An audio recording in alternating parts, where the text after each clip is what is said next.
ഇനി നമുക്ക് മനസ്സിലാക്കാനുള്ള പിശാച് വരുന്ന വഴികൾ എന്തൊക്കെയാണ്, ഏതാണ് പിശാചിന്റെ വഴി, ഇത് നമുക്കറിയണം. ഉദ്ദേശം ഒരു 10ഓളം വിഷയങ്ങൾ ഇൻഷാ അല്ലാഹ് നമുക്ക് മനസ്സിലാക്കാനുണ്ട്. ഇതറിഞ്ഞാൽ പിശാചിന്റെ വഴി നമുക്ക് ക്ലിയർ ആയി. ആ വഴികൾ എപ്പോഴും കാത്തിരിക്കുക. അങ്ങനെ ചിന്തകൾ വരുന്നത് ഇത് പിശാചിന്റേതാണ്, പെട്ടെന്ന് തിരിച്ചറിയും ചെയ്യാം. നമ്മൾ ആരംഭിക്കുന്നു. അതിന്റെ സമയം അനുവദിക്കുകയാണെങ്കിൽ നമുക്ക് ആ 10 കാര്യങ്ങളും പറയാം. ഒന്ന് മിൻ ഖിബലിൽ ഹിർസി വസൂഇ ظന്നി.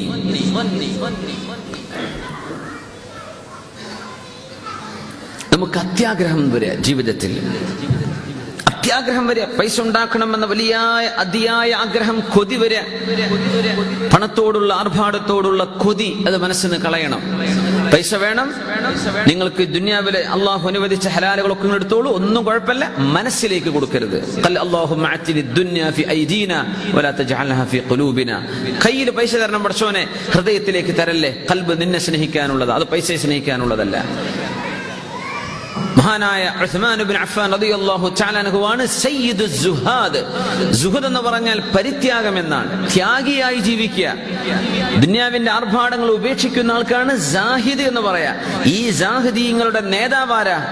ഉസ്മാൻ ഇബ്നു അഫ്ഫാൻ റളിയല്ലാഹു. ഉസ്മാൻ റളിയല്ലാഹു അൻഹു ആണെങ്കിലോ ഏറ്റവും വലിയ മുതലാളിയായ സ്വഹാബിയാണ്. 1000-ലേറെ 10,000 ഒട്ടകങ്ങളാണ് തബൂക്ക് യുദ്ധത്തിന് ഒരുക്കി കൊടുത്തത്.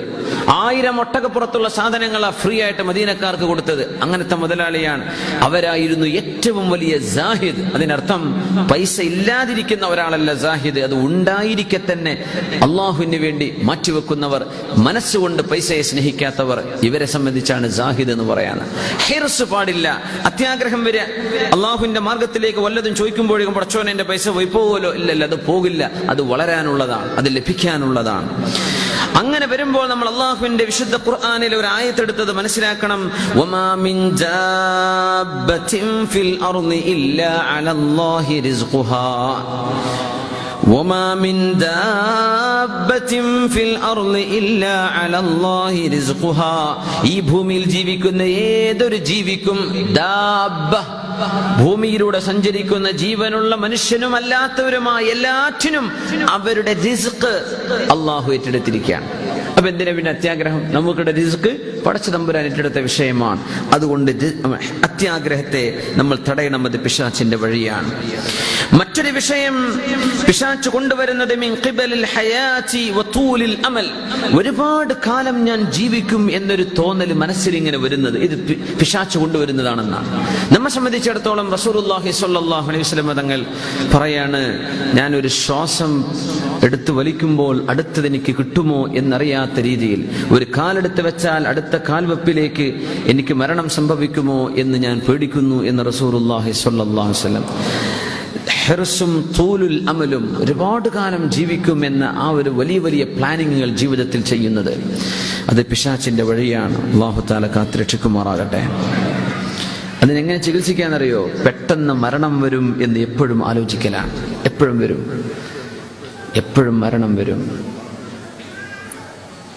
ഒരു പെണ്ണിന് വേണ്ടി ദ്വാരക്കാൻ വേണ്ടി പറഞ്ഞു ഇന്നലെ നാട്ടില്. 20 വയസ്സുള്ള പെണ്ണ് ഒരു കുഞ്ഞിനെ പ്രസവിച്ചു. അവൾ 7 മാസം ഗർഭിണിയാണ്. ആ പെണ്ണ് കുഞ്ഞിന് ഭക്ഷണം കൊടുത്തു.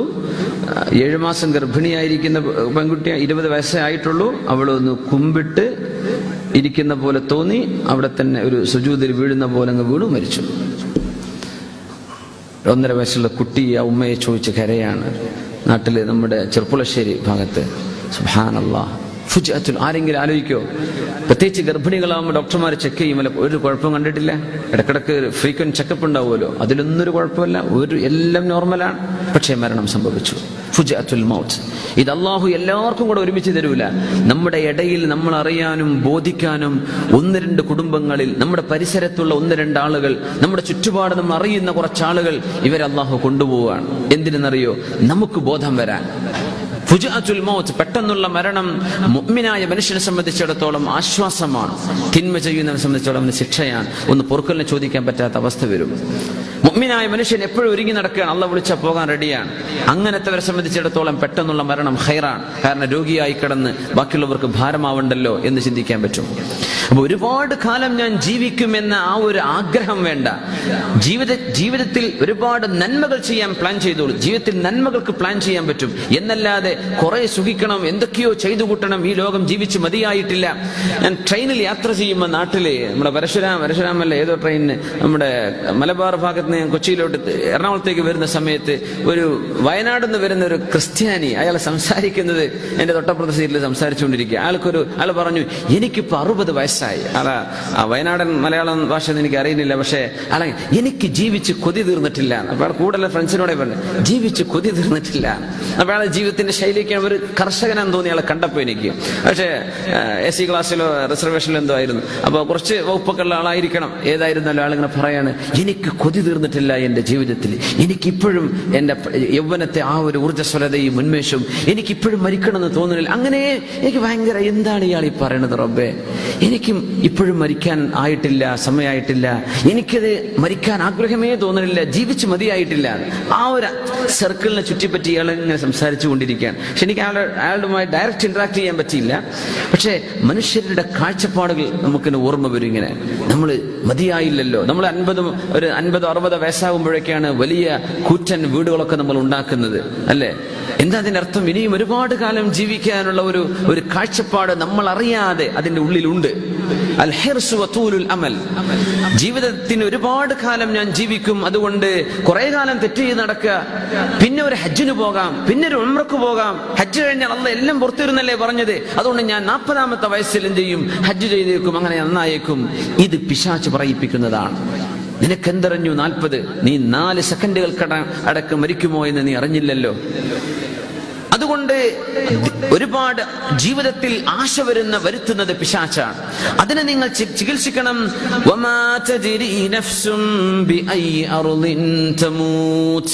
ആ പിശാചിന് ഖുർആന്റെ മറുപടി അതാണ്. ഏത് ഭൂമിയിലാണ് മരിക്കുന്നത് എന്ന് ഒരു ശരീരത്തിനും അറിയില്ല. നമ്മൾ ഏത് ഭൂമിയിലാണ് മരിക്കുന്നത് എന്ന്. നമ്മൾ പ്രവാസികൾ മനസ്സിലാക്കേണ്ട ഒരു വിഷയമുണ്ട്. നമ്മള് മയ്യിത്തുകളൊക്കെ നാട്ടിലേക്ക് കൊണ്ടുപോകുന്ന അവസ്ഥകളാണ് ഇപ്പോൾ ഉള്ളത്. അത് കൊണ്ടുപോവണ്ട എന്ന് പറയാൻ വയ്യ. കാരണം ഇപ്പൊ സിയാറത്തോ കുടുംബത്തിന് സന്ദർശിക്കാനോ, ഒരു ഭാര്യയെ സംബന്ധിച്ചിടത്തോളം ഭർത്താവ് മരിച്ചിട്ടുണ്ടെന്ന് ഭാര്യയ്ക്കൊന്ന് ഉറപ്പാവാനോ ഒക്കെ ഒരു പക്ഷെ മയ്യത്ത് നാട്ടിലേക്ക് കൊണ്ടുപോവേണ്ടി വന്നേക്കും. എന്നാലും ഏറ്റവും ഉത്തമം അതിന്റെ സുന്നത്തും നമ്മൾ പ്രവാസികളൊക്കെ മനസ്സിലാക്കുക. നമുക്കറിയില്ല എവിടെയാ മരിക്കാൻ. ഇവിടെ ആണെങ്കിലോ അല്ലെ 2 കൊല്ലത്തെ വിശലം നമ്മൾ അടിക്കുന്നത്, അതിനർത്ഥം 2 കൊല്ലത്തിന് ഇവിടെ ഉണ്ടാവുന്നല്ലേ. സുബ്ഹാനല്ലാഹ്, വല്ലാത്ത അവസ്ഥയാണ്.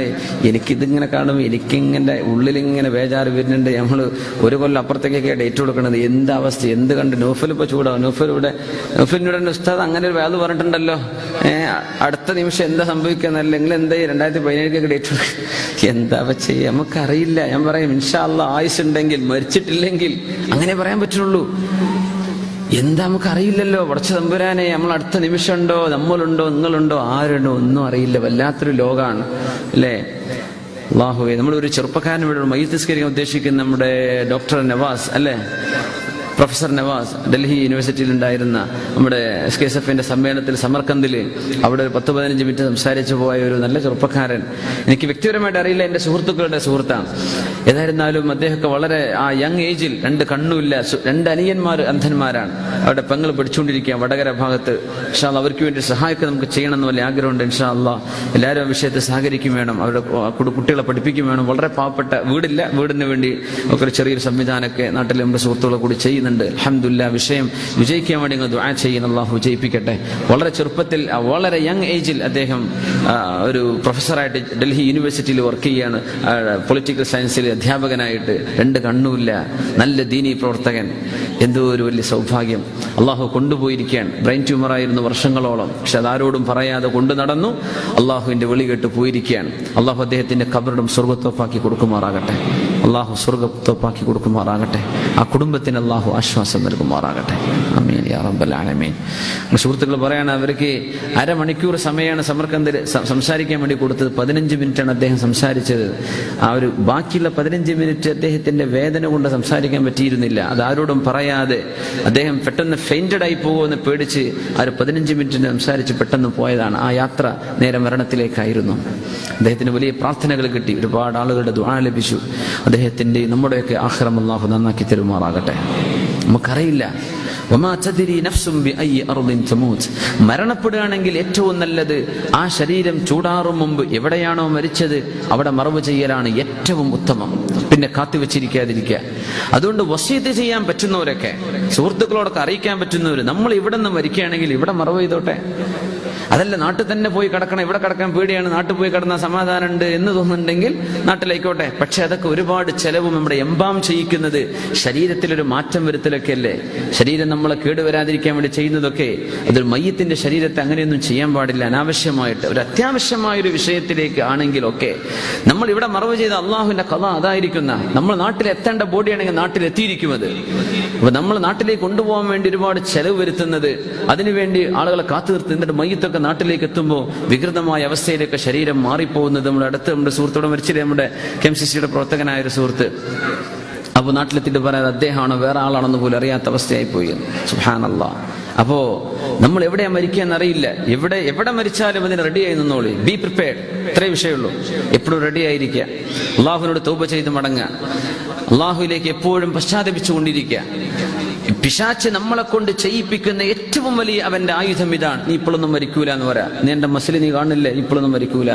എന്ത് മസിൽ? വാഹനടിച്ച് മരിക്കാനോ അപകടം സംഭവിക്കാനോ മസിൽ വേണോ? നമ്മുടെ ആരോഗ്യത്തിന്, നമ്മുടെ ലങ്സും നമ്മുടെ ഹാർട്ടൊക്കെ ക്ലിയർ ആണെങ്കിൽ പോലും ഏതെല്ലാം രീതിയിൽ മരണം വരുന്നുണ്ട് ഇതൊന്നും നമുക്കറിയില്ലല്ലോ. അതുകൊണ്ട് പിശാച്ചിന്റെ രണ്ടാമത്തെ ആയുധം അതാണ്. വമാ തദ്രി നഫ്സുൻ ബിഅയ്യി അർളിൻ തമൂത്. ഏത് ഭൂമിയിലാണ് ഒരു ശരീരം മരിക്കുന്നത് എന്ന് അല്ലാഹുവിനല്ലാതെ ആർക്കും അറിയില്ല. നമ്മൾ എവിടെയാ മരിക്കുക എന്ന് പറ, അത് അല്ലാഹുവിന്റെ അടുത്തുള്ളതാണ്. അതുകൊണ്ട് ആ ആയത്ത് പിടിച്ചിട്ട് പിശാച്ച് തരുന്ന ഈ ചിന്തയെ മറികടക്കണം എന്നാണ് ഉലമാ പറയുന്നത്.